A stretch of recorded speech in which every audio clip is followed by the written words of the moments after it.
रिश्ते कभी अपने आप खत्म नहीं होते, बकायदा इनका कत्ल किया जाता है। कभी जुबान की तलवार से तो कभी खामोशियों के खंजर से। राधे राधे शर्मा जी की कहानी चैनल पर आप सबका हार्दिक हार्दिक स्वागत, अभिनंदन। अभी क्या मैं होली पे जयपुर गई थी और जब जयपुर से वापस ट्रेन में आ रही थी तो एक औरत से मेरी मुलाकात हुई। मैंने अपने चैनल के बारे में बताया और उसे बताया कि मैं जो है सत्य घटनाएं सुनाती हूँ जो लोगों को पसंद आ रही हैं। तो उसने भी मेरा चैनल देखा, सब्सक्राइब भी किया और फिर वो कहती कि बहन जी मैं भी आपको एक सत्य घटना सुनाती हूँ। तो उसने जो मुझे सत्य घटना सुनाई मैं वो आपको सुना रही हूँ। वो कहती कि एक बार की बात है कि मेरी मौसी जी थी, उनके हस्बैंड की यानी कि मौसा जी जो है वो एक्सपायर हो गए। तो उनकी अस्थियां जो है वो गंगा जी में प्रवाहित करने के लिए जाना था। मेरी मौसी जी का घर कहते कि गंगा जी से कुछ किलोमीटर यानी कि 16 किलोमीटर, उसने बताया कि 16 किलोमीटर दूर था। और कहते कि अक्सर हम लोगों की ये रिवाज है कि अगर गंगा इतनी पास हो तो पैदल जाकर ही अस्थियां प्रवाहित कराएं। और कहते कि बच्चे चले भी जाते हैं तो कहते कि मेरी मौसी जी ने अपने बड़े बेटे को कहा कि देखो बेटा, अपने यहाँ रिवाज है क्योंकि गंगा नज़दीक ही है, ज़्यादा दूर नहीं है, इसलिए आप किसी कार वार से मत जाना, पैदल जाकर अस्थियां प्रवाहित कराना। तो बड़े बेटे ने कहा ठीक है, लेकिन जो उनकी बड़ी बहू थी वो थोड़ा तेज थी। जब उसको पता चला कि उसके पति जा रहे हैं गंगा में अस्थियां प्रवाहित करने के लिए तो उसने साफ मना कर दिया अपने पति को। कहती कि तुम्हें कोई ज़रूरत नहीं है जाने की, भी छोटा भाई भी तो है, उसको भेजो, लाड तो सबसे ज़्यादा उसके किए जाते हैं घर में और अस्थियां प्रवाहित करने के लिए आपको भेजा जाता है। अब क्या करें, घर में क्लेश ना हो, इसलिए बड़े बेटे ने यानी कि अपने बड़े भाई ने छोटे भाई को बुलाया। छोटे भाई को कहा कि जा छोटे, तू ऐसे कर, अस्थियां पिताजी की प्रवाहित करके आ जा।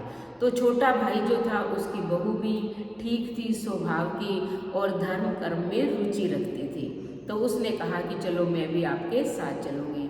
तो यानी कि उसकी मौसी का छोटा बेटा और बहू दोनों अस्थियां लेकर अगले दिन चले गए। अब क्या, चलते चलते वो थक गए तो उन्होंने देखा कि रास्ते में एक नाला जा रहा था, कम से कम वो 8 किलोमीटर तो चले होंगे।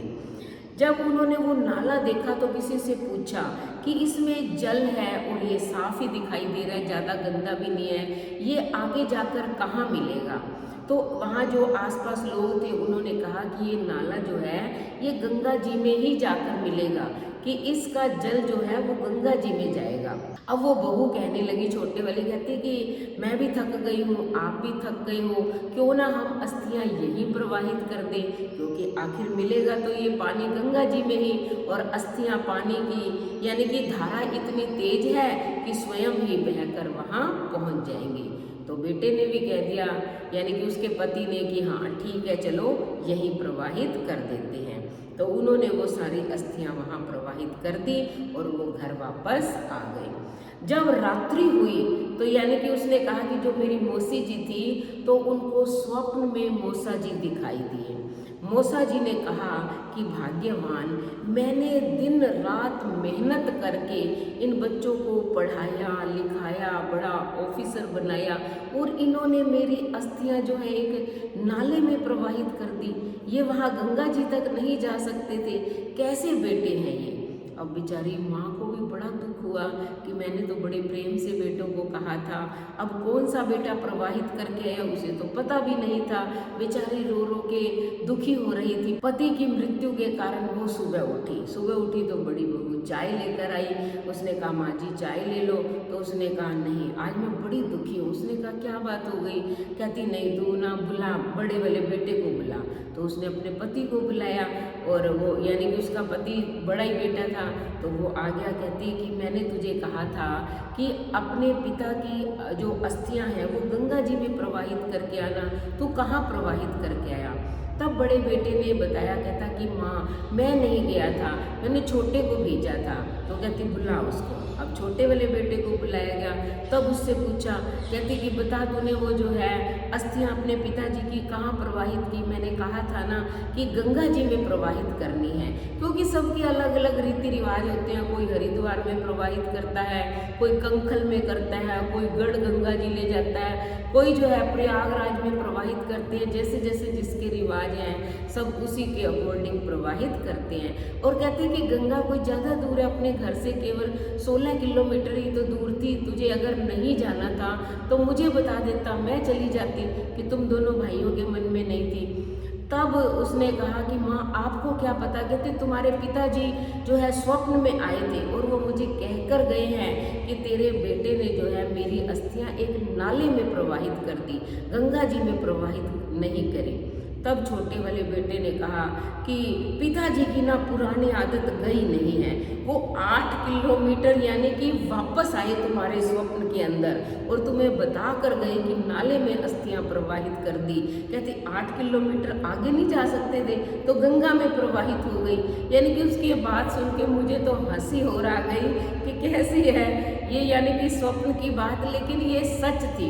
उसने भी बताया, कहती मैं भी पितरों में विश्वास करती हूँ कि जो मर जाते हैं उसके पश्चात जो है उनकी कैसे गति होती है, कहाँ जाते हैं। उसने एक दो जैसे मेरी वीडियो देखी तो उसे अच्छी लगी, कहती आपने बिल्कुल सत्य घटना जो है सुनाई है। कहती ये भी मेरी सत्य ही घटना है, क्योंकि उसके पिता ने रात को स्वप्न में आकर अपनी पत्नी को बताया कि मेरे बेटे ने मेरी अस्थियां नाले में डाली, गंगा जी में प्रवाहित नहीं की। तो मेरे कहने का मतलब ये है कि मान लो माता पिता जो है हमारा इतना करते हैं तो हमें भी उनके प्रति जो है अपने अच्छे भाव व्यक्त करने चाहिए, अस्थियों को गंगा जी में प्रवाहित करना चाहिए। कि अगर मान लो वो पैदल नहीं जा सकता था तो कार करके चला जाता, लेकिन प्रवाहित तो गंगा जी में करके आनी थी ना।